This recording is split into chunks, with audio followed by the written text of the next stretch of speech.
back to Phoenix Radio. My name is Katrina and I'm here with Giovannino. This podcast is brought to you by Giovannino, JF, Navarra and Co, Tony Murphy and the team at Merc Capital, S&J Couture Candles in Balmain, and of course Visy Dior Hotel located at 1 Columbia Court, Bella Vista.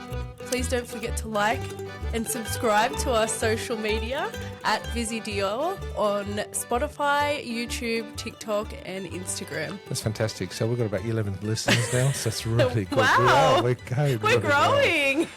No, I think we're hitting about roughly 750 now, which is good, or it's even Really? higher. Real listeners. I'm talking about not people just viewing, actually listening to the whole show, which is a very interesting, which is good. Like I said, this is more of an industry style, educational style program. Podcast, yeah. What we're doing, so and what it's all about. Now we have wonderful Chef Carlo, wonderful friend, Welcome best back. friend, good-hearted person. He's so good. You know, I'll tell you something that happened in India. I went to Italy to visit him. Yeah. He said, "No worry, John, I'll be there tomorrow morning, 9 o'clock. I'll pick you up, so 9 o'clock, nice. take you to the beach, and whatever." It's 11:30. Joanne and I are still waiting for Carl to get out of bed. So, Like we're still sleeping. Italian style. I was going to Italian say, style. that's very nice I of was you. so angry with him. And we got in the car, I was 12 o'clock, abusing him. Like, yeah, He's a hard worker. He's a hard worker, yeah. He needs his beauty rest. Okay, it's good. No, and his wife's even better. She's a lovely lady. They're all beautiful children. Thank you. We want to focus on challenges and success. Memorable events.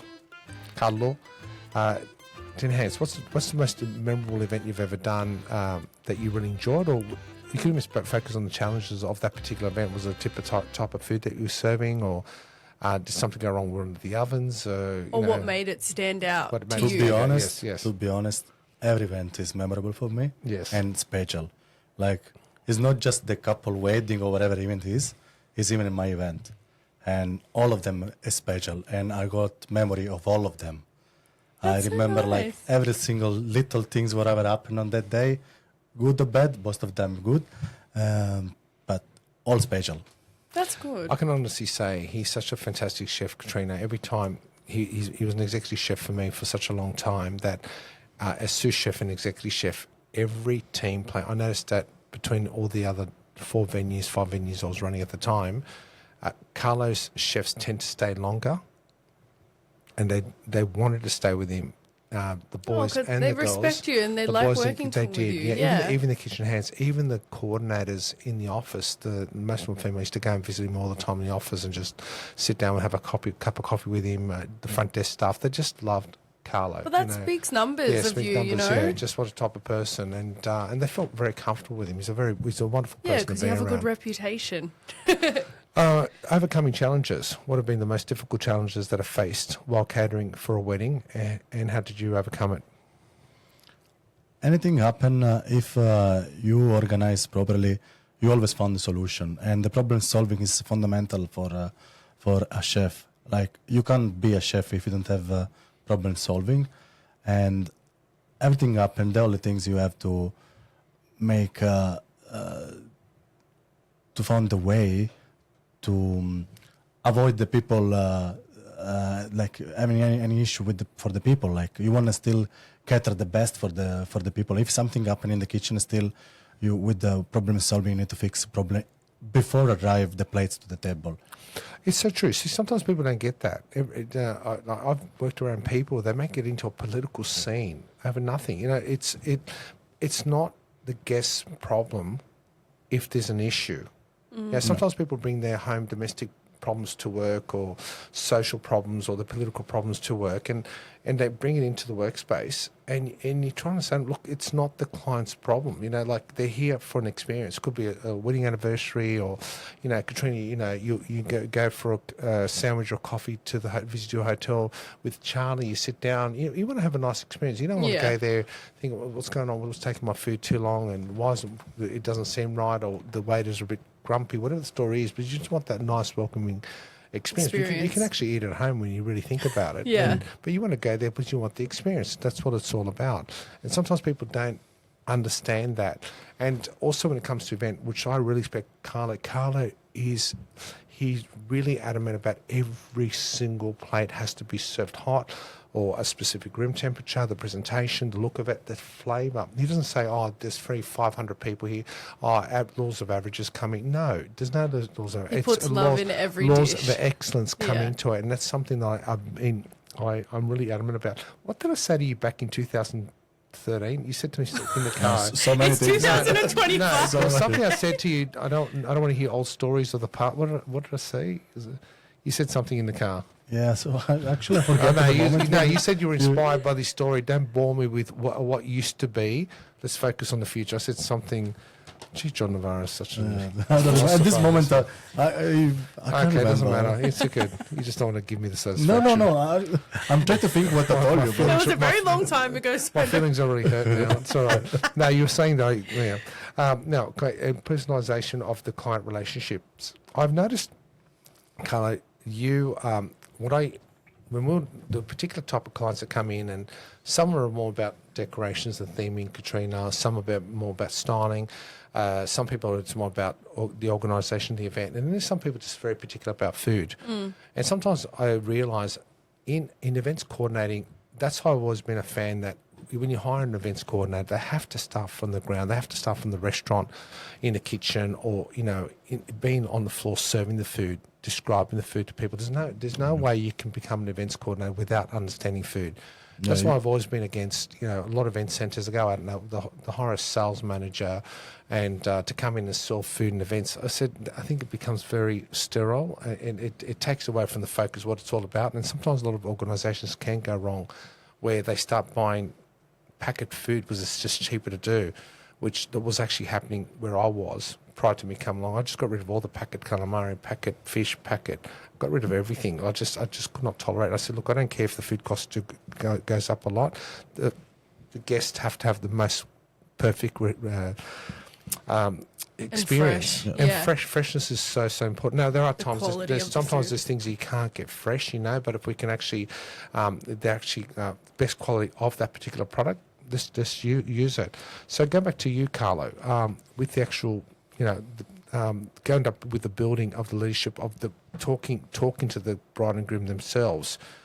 I like the fact that you come in and talk to them, and you actually make sense when you do talk to them. I find with me they'll have their back up, and they're not getting at what I'm trying to say, what they need to do. But then you come in, you sort of you gauge them. What's your secret to that? Yeah, the perfect thing is if the chef got the chance to speak one by one with the couple to understand their need, because you want their day to be the best for them and for you, and for me as a chef in this case. And the best thing is actually to speak with them one by one. But unfortunately, sometimes it's not possible. Then you must educate your sales staff, coordinator staff to what you want, to know what they want to make their day perfect. But the communication have to happen for sure, because you have to understand what they need to make. What I find, the accountability comes in, because if you build up a relationship with that particular couple, then you feel that you need to take on to be accountable, because you're giving your word, saying going to ensure that you're going to make sure the event is perfect. And just in case you're not there for whatever reason, today with technologies, with phone, WhatsApp, I love WhatsApp. I love you can call in. Many times I'll be on the road and I'll call Chef Carla and say, look, can I just see that dish before you serve it? I'm on the road wherever I am, and you can show me, and I can see straight away it's going to look perfect. And then I look at the timing. The time is, and I know what time the event. I know if it's been prepared at a particular time, ready to be executed at the actual event. What's your opinion about that, Katrina? I think I really respect that you take your time and, communicate with the couple or whoever's organizing the event, because especially for a wedding, sometimes you'll go to these taste testings and you're not really getting that engagement or the grasp and understanding of the food. Like you mentioned in the previous episode, I think it's so important to put your professional input in regards to what foods would actually enhance the experience with, the food that's going to be served. So I think that's really, a massive factor to planning an event. Make the difference. And Yeah. to bring out, and what Katrina wrote here, which I really like this, the mentorship and the mentoring part of it, how you're mentoring the other chefs to actually think your way. What do you see challenges in that, or or you just use the lead by example? Lead by example, for sure, is that the main things, like, because you need to show how to do the things. If you want, they do in the same way. You just give the task and expect they do exactly you want. You must show first, but it's, I think, for any kind of job, not just for the kitchen job. But yeah, and after give not the responsibility, but the opportunity for them even to introduce a little bit of their creative, because most of the time, in particular, younger generation, maybe we come with a different idea that can be even more useful, or let's say my age or someone older than me, and you know what, always happy to listen a new idea, and if it's work, you know what, let's use it, and the staff so happy for that, and I think it's a really important thing to mentor the staff like this. Just listen. We don't just need to ask them. We need to listen them. Yeah, because working with food, you know, I mean, especially in this stone age, it's basically, you know, presentation and being creative is actually really important, because like going back to the social media aspect of it all, you know, your dish is on the internet for everyone to see within seconds. So, you know, being creative and giving that wow factor is really important as well. And that's so true. And moving on to that, I'd like to talk about technologies in food. We bought some new ovens now, and I've noticed, Carlo, you've been at a different level. You like to experiment, and we'll hear with Monica the other day, and she was talking about how she can simulate an El Jana chicken, cooking that at home, or Kentucky Fried Chicken In a healthier version, where she uses an air fryer, right? But and I've noticed your cooking style has changed over the last 10 years. Before, a lot of it was very Sicilian saturated, Calabrese, very saturated, a lot of oils and fats, which taste absolutely beautiful. But I've noticed that you somehow have changed your style, but you still doing the same thing, but so much more healthier. So what have you... It is. I'm going more for cooking more healthy. That's the trend, absolutely. Even for a restaurant, even for function, like nowadays the key is healthy food. People doesn't want to feel so heavy after have let's say a wedding dinner, wedding lunch. They want to still feel comfortable to go and dance. Yes.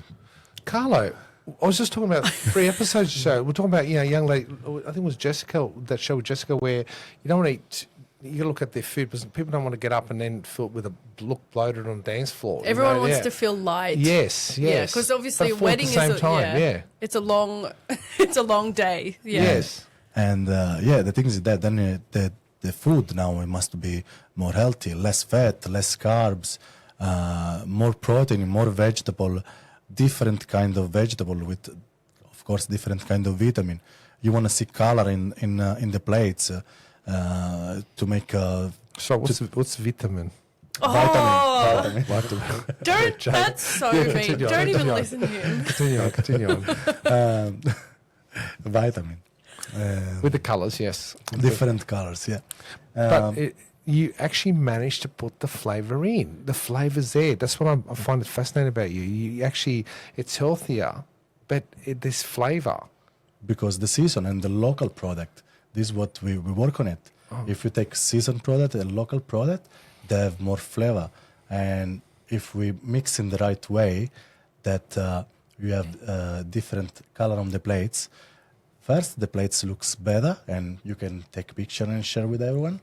And second, it's better for your health, and of course, it's tasty. Yeah. The other night, we're gonna put on the new Elena's menu at the restaurant. He actually made a pappardelle seafood pasta. Yum. Now, what was interesting about, when you normally go for marinara, you see the calamari and the prawns, everything's sticking out.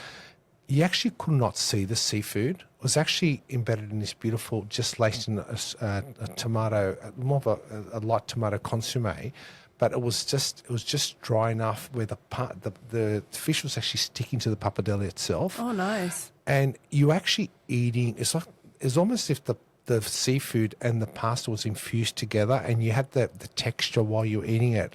Sometimes you get to a seafood restaurant. My stomach is growling. It is. Yeah. No, you get what I'm trying to get. Sometimes you go to a nice, all right, beautiful. They've got a beautiful king prawn on top of the pasta, and they've got a calamari. It's all show, right? But when you eat it, it's feel like you're just eating the calamari, and then you have a bit of pasta, and if you're lucky, it's the not sauce, really infused. if you like the flavour, where it was actually, it was all one. It was one dish. It looked nice. It looked fresh. I couldn't be honest. I couldn't tell if it was a pad thai when I first looked at it. Lucky being an Italian restaurant, we are at Elena's restaurant, and it was just so nice. And I tell you now, I would love to have that. Enjoy that more than any some beautiful restaurant that looks styled up with these prawns. It doesn't. How do you eat a prawn head on top of a pasta? Yeah, anyway? it's a bit awkward. I'm not saying we're not going to do that at the hotel. So please, quote unquote, if in the future anyone says something, but but it was so nice, and it was a taste. He had all these Carlo had all his friends come to visit him, so he cooked for him, and I was invited, and it was really nice what you did. Thank you. And so even with the steak itself, the way you just simply cut it and you put it on the grill plate and you do la tagliata. La tagliata in Italian style. Tagliata means cut. Cut. Well, explain what you did with that meat. Yes. It's just meat that is quickly cooked on the grill, and after with exclusive salt, pepper, and olive oil, and thinly slice, and serve on hot plate. With just olive oil, salt, because the meat have already its own flavor. Like you don't need to add anything to cover. Just need to enjoy like that. People that want to eat a good steak, if you choose a good quality steak, you just what you want. Yeah. You don't want to cover up with glaze or... Yeah, there's no point because you're missing the actual flavour of what the meat is. Exactly. Yeah. And we're actually buying our meats from Foresti's Food, which is Pino Foresti is the best butcher. We have Rob Manici, which he's actually supplying us a lot of these meats for the restaurant, and Andrew's Meats and Grange, the different types of foods that the meats they bring us, just local districts, really nice. But going back to it, that's what Southern Italian cuisine is all about, freshness. And Carlo, but he's very patriotic to Australians, especially the Hills District, and we're going to be going to the markets, I think, next week, early morning, to walk around to see, we're going to go to local markets to see what else is just distinctly grown in this area and try and incorporate into the Italian cuisine in the morning. So trust my luck, I'll be at the markets. Carla's still be in bed, and I'll be like, where are you? Where are you like this? He'll have to go by himself. I'm not in Italy at the moment. You're on the other time. Raul, how much more time do we have? 1 more minute. I'm going to make you laugh. Just a quick story. Actually, can I ask you one other question? Sorry, just over here. Food technologies.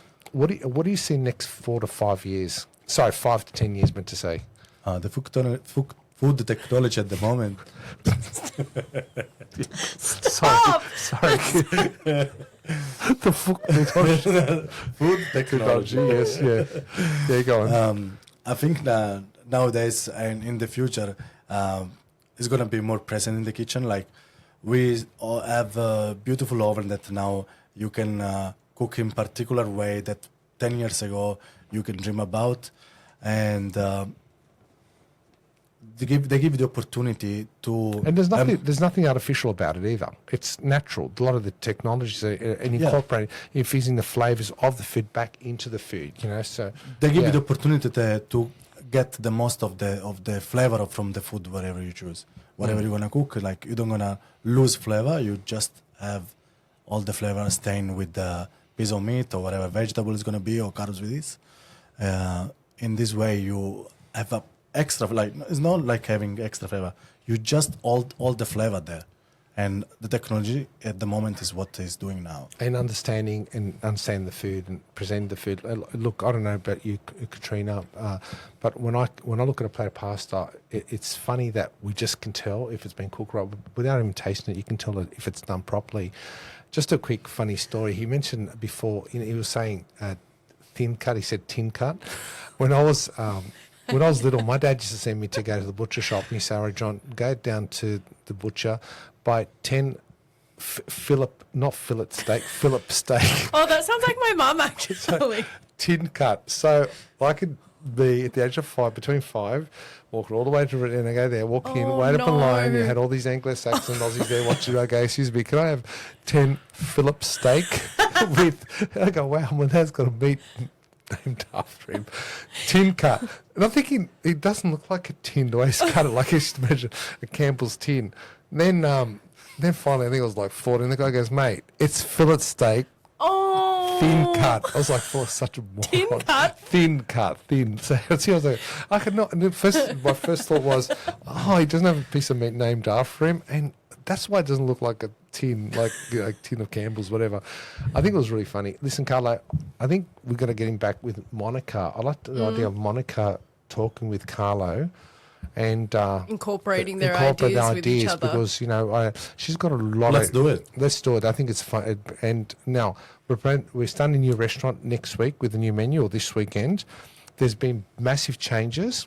I'm really excited. I shouldn't be saying what I'm saying, but until I was coming in there, unfortunately, we had all these contracts with different suppliers, and I wasn't liking what the previous hotel was actually doing with buying food. Were about food costs, and the food wasn't the way it was supposed to be presented.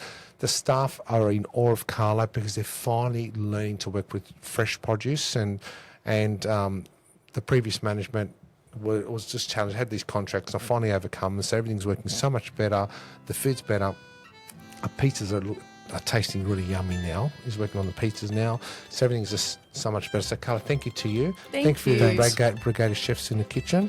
And thank you for Ugo, which has been our general manager, which is really doing such a great job putting it all together. Katrina, front desk, which she's happy because no one's telling her off anymore. She's like really happy. Before she used to hide around the corner. Oh, God. I never used to hide. I'm only joking. Mr. Story. That's good. I think today, personally, is a wrap. Carlo, welcome to Australia. Welcome. Grazie, thanks. Welcome. Thanks to invite me here Yeah. to join Visy Dior. We should get you a Australian shirt. Next time. No, yeah. Okay, and I think today's a wrap. Yeah, thank you. Katrina?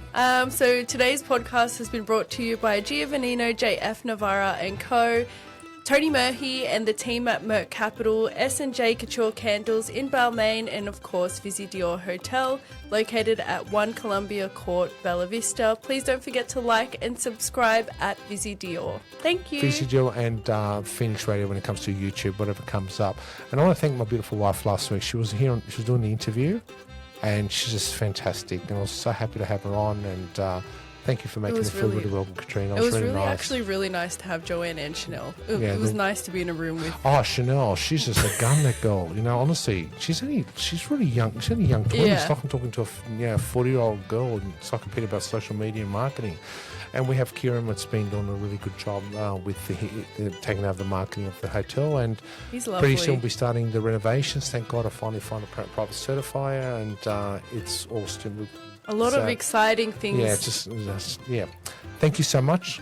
Thank you. Ash Wednesday, don't forget to go to Mass tonight. Put the cross on your head. Yeah, good. Chop. Thank you. Bye. Thank you. Bye. Bye-bye. Bye.